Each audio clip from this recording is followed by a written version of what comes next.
Martin, would you like to briefly introduce yourself for anyone who doesn't know you? I am Martin Palethorpe. I'm an executive coach of 25 years. I live here in Glastonbury in the UK. And I know from previous conversations, sometimes you describe yourself as an outer adventurer and an inner explorer. And you've been on a trip recently that appears to have achieved both of those for you. Do you want to tell us a little bit about that trip? Yeah, wonderful. So I've just spent 4 weeks in Peru. Um, and so, yes, I love the way you've just introduced me, which is like I love to explore outwardly. I've done a number of adventures over years. I've raced across deserts and raced to the magnetic North Pole and traveled quite a bit. So there's a desire to explore outward, but really the inner journey is the profound one. And so my experience in Peru was that by exploring in the outer world, like exploring and being in various places in very sacred, beautiful places in Peru, it really has catapulted and transformed me inside. You want to say a little bit more about that work of transformation that you experienced through that trip?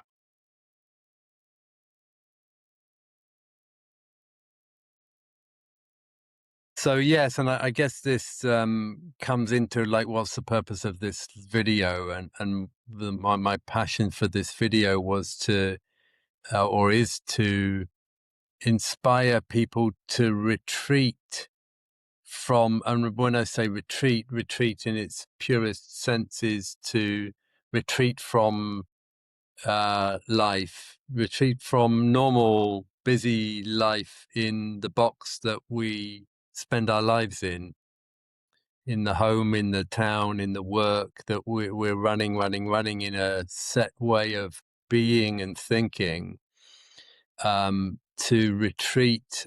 So Peru for me was a retreat. It was like switch everything off and go to a totally different environment to uh, experience different things and to have experiences that would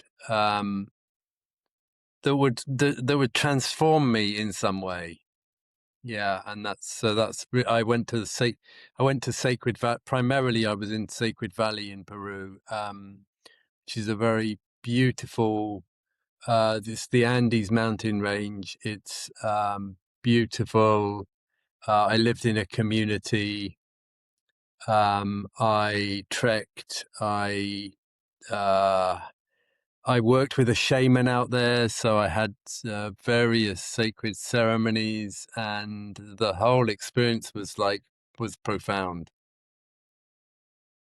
I think there's, in your introduction, you mentioned something about the intentionality of the trip as well. You intentionally went to Peru looking for that depth of experience and stepping away from that normal world. Um, how does that Yes. help us when we come to retreat and thinking about retreats, do you think? Well, so I think like my where I'm at in my life is like holidays aren't really just holidays to switch off. Sometimes they are, sometimes there's just going and lying on a beach and chilling out or having fun with some friends skiing or something like that. And then there's holidays that are deeply enriching in some ways. And that's what Peru was, is like I went with a desire to experience, to shift in who I am. I didn't know how that was going to be or what was going to occur, but there's how do I grow and evolve and shift as a human being and in my work? And so that really was the context for going out there, which was to throw myself into different experiences and in the process kind of consciously and unconsciously to be observing, shifting, having insights. I was curious about how you've seen that carving out time, stepping away, putting down some of the roles and activities of normal day life, and how that might create a space then for some of that deeper work that you've alluded to. Yes, and if I just set the wider context of that, is like, our planet is like, our planet and world is in crisis on so many levels, um, climatically, environmentally, politically. Our organizations are struggling with all sorts of things like mental health and employee engagement and so on. And I'm sort of like really serious, like what role do I play in this world?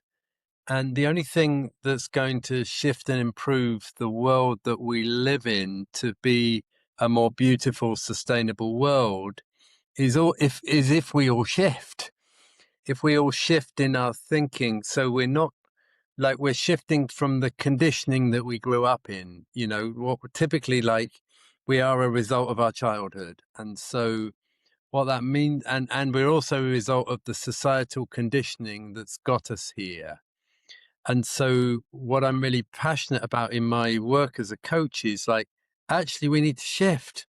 We need to shift the way that we're thinking. I need to release myself from the conditioned ways that don't really serve me or my family or my community or society. I need to shift from those to be more conscious, kinder, more open, more loving, more thoughtful, et cetera, et cetera, et cetera. And so then the question is, how do I do that? And I can go on courses here in the UK, and then I can have it like deep, profound experiences like I've had in Peru. And so for me, it fits in the context of why I'm so inspired to create this little video is like, I want to inspire people to step out of their lives to experience things that are different, that are going to shift them in the context of, actually, how do we all play our role in a better, happier, more loving world? So it's retreating to be able to step back in changed. Is that right?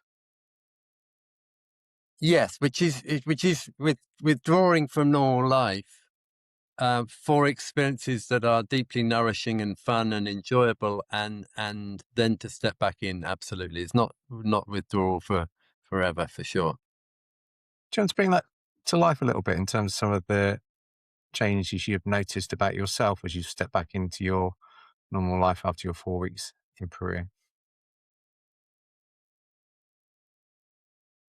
Um, and in one answer to I'm not even qualified to answer that yet, because I still, like, it's only 6 days since I've been back, and so I'm still settling and landing actually back here.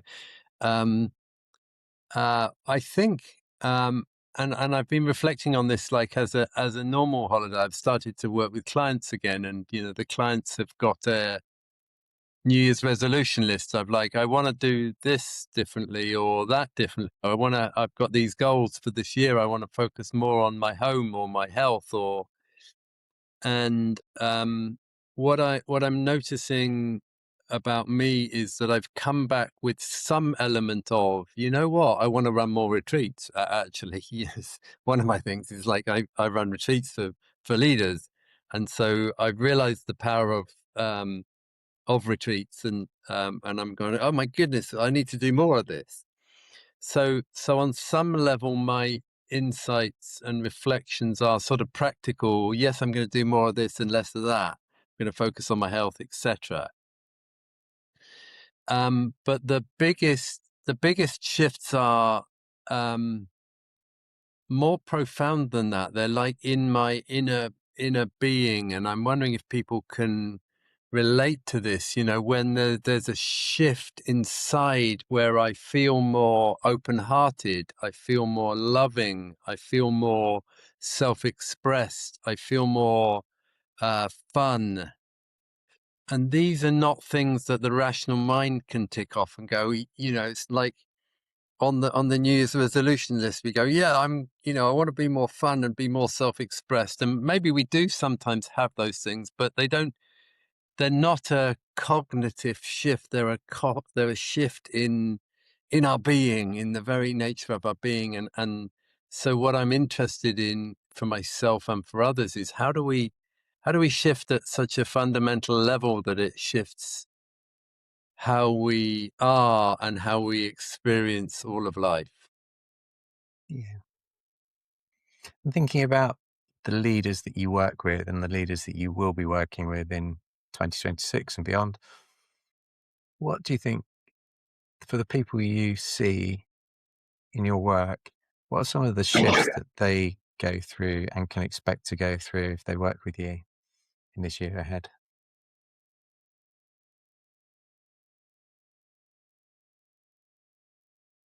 So in answering that, I'm very conscious that the intention of this video is not promotional. I'm not here to tout for business, but let me answer that anyway. Um,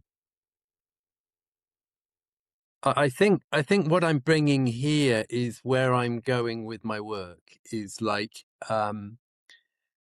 supporting people in making deeper shifts. So it then is beyond the rational cognitive mind. It's beyond the planning. There is some of that, but then there's a deeper shift um, in how people feel and how they experience their life. I had an example of this actually. I had a client who I worked with in December who just emailed me. I said, "Hey, how are you getting on?" Um, he came and spent 3 days here in Glastonbury, and his answer was, "I just feel less stressed. I don't know why, I don't know how, but I just feel less stressed."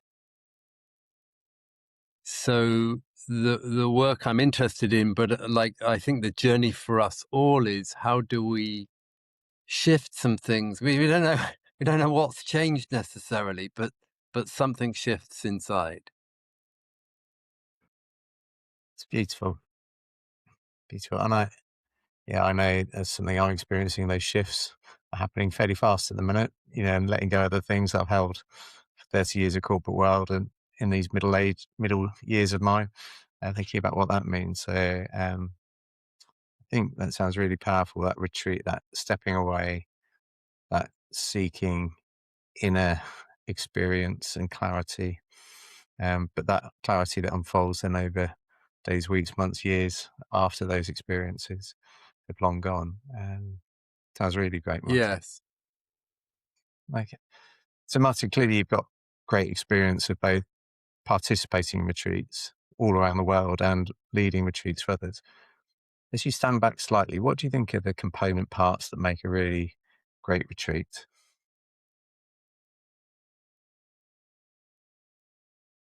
That's a great question. So I think it starts with having an intention. Is like what are you retreating for? Where would you love to shift or evolve? And that kind of like intention is just lightly held intention that you take into the retreat or the holiday or whatever it is. And so that might mean you take some books or you read something on that topic. Like I don't know. It's like, but the intention is kind of set loosely. Um, the second thing I would say is like an open-mindedness to realize that to shift and evolve as a human being and as a leader, there's a need to be really open and explore and experience and look at things in a different way. If we carry on thinking the same way that we do, we're always going to get the life and the way that we've currently got. The third thing I think is obviously switching off. So, switching off from the busyness of life. There's still people that go on their 2-week holiday and checking their emails every day. Yeah, it's really great if you don't do that. So the whole the whole dimension of your mind is able to relax and switch off and slow down. The fourth one that I would say is nature can and these aren't, oh, you have to do every one of these, but I think another constituent part that's really powerful is nature. There I was in Peru in Sacred Valley, and the being on the land, it's only the last 100-200 years we're now living and working in these concrete blocks, and before that, our bodies were used to being in nature all the time and on the land and in wood huts and whatever else. And our bodies really value from being connected to the land. And so nature, and in particular, if these amazing spaces in the world that are awe-inspiring can also are amazing for retreat.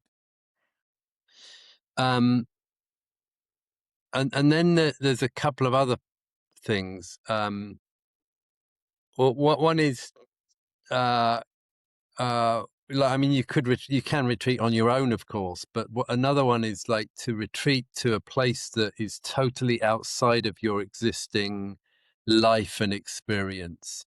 So there I was in a community in Peru, led by a shaman, 11 people from all over the world, very different backgrounds, very different people, very different ways of thinking, and I've also done retreats with my family where we've gone to live with the Masai Mara in Kenya, or I've lived for a week in the Amazon with a tribe leader, and so one element of a retreat that can work really powerfully is take yourself outside of your box, and the more you take yourself out of your box, the more open the more opportunity you've got for seeing something entirely differently, or feeling something entirely differently, or being entirely differently. I noticed in myself in this situation that there was a Martin showing up. There were aspects of Martin that had got shut down, the fun, the self-expressed one, the cheeky one, the whatever it's like. And these different environments can bring different elements of us out, that help with shifting the being and the experience. So that would be another one. And another option is to go to if you're doing a formal retreat, like with me or anybody else, you make sure it's sometimes a retreat that is facilitated. And actually, this is what the shaman was doing for us in Peru. He was facilitating conversation and environment and experiences that facilitated and supported my shifting. So an amazingly facilitated retreat can also be a really powerful part of a component part that works. And I'll add one other. This is not you have to do this, but like in Peru, part of their evolution and part of their connection to Pachamama, Mother Earth, is to sit with plant medicines. So plant medicines like ayahuasca or magic mushrooms, or and in this situation we were sitting with a sacred cactus. I say sitting with, that means drinking the juice of a cactus that has a particular substance in it that puts us into an altered state. It's not recreational. It's not it's taken really sacredly as part. They've been using it for 3,000 years. And it helps. So that's the other thing that is also available. Is that I was involved with, which was am I going to use indigenous ways, let's call it, as a part of my evolution, which is what I did here, and it was extremely powerful. I'm not saying you have to do that on every retreat you go to, and you're off to, I don't know, you're off to Reading on a 2-day retreat, and I'm not saying it's a requirement, but in this example, and when I think I might link it more into indigenous ways. Actually, it's like there's this incredible indigenous wisdom, whether it's plant medicine or anything else, rituals, approaches that we can learn from that we've forgotten, like indigenous ways in our own country, in the pagan roots of the UK, as well as places like Peru. And is the impact of that plant medicine similar to the work of breath work, for example, of dropping you below your conscious into something that's deeper within? Does it have work in a similar way? That's an amazing question. I think it's a really great question. Like it works in a different way, of course, but it's all like breathwork is amazing now, and it's an increasing field to drop us out of the conscious mind. And in some ways, there's a similarity there because it's dropping us out of the conscious mind, more into our being, more into our heart. It's releasing stress, it's releasing stories, it's releasing what we might be caught up in, and helping us to see and or experience something entirely differently. Martin, it sounds really profound for you. And I think there's some really great insights around retreating generally. And as we just come to close, have you got any kind of closing reflections or thoughts for those people listening that might be helpful for them? Um, yes, I've got a couple. The first one is to really invite people to look at their lives, who they're being in their lives, and what they're doing in their lives. And I guess the reflection and the question is along the lines of: are you being who you would dream of being in your life? Are you doing and living life the way that you would dearly love?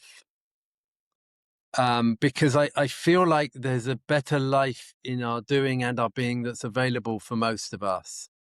And so to inspire people to grasp life and who they are in their life, to be all they can possibly be. And then the second thing I think I'm keen to inspire people is, what could they do? What experiences could they retreat into, formal or informal, that would enhance their life enormously, enrich, nourish, and support their shifting to living, doing, being, leading in a better way.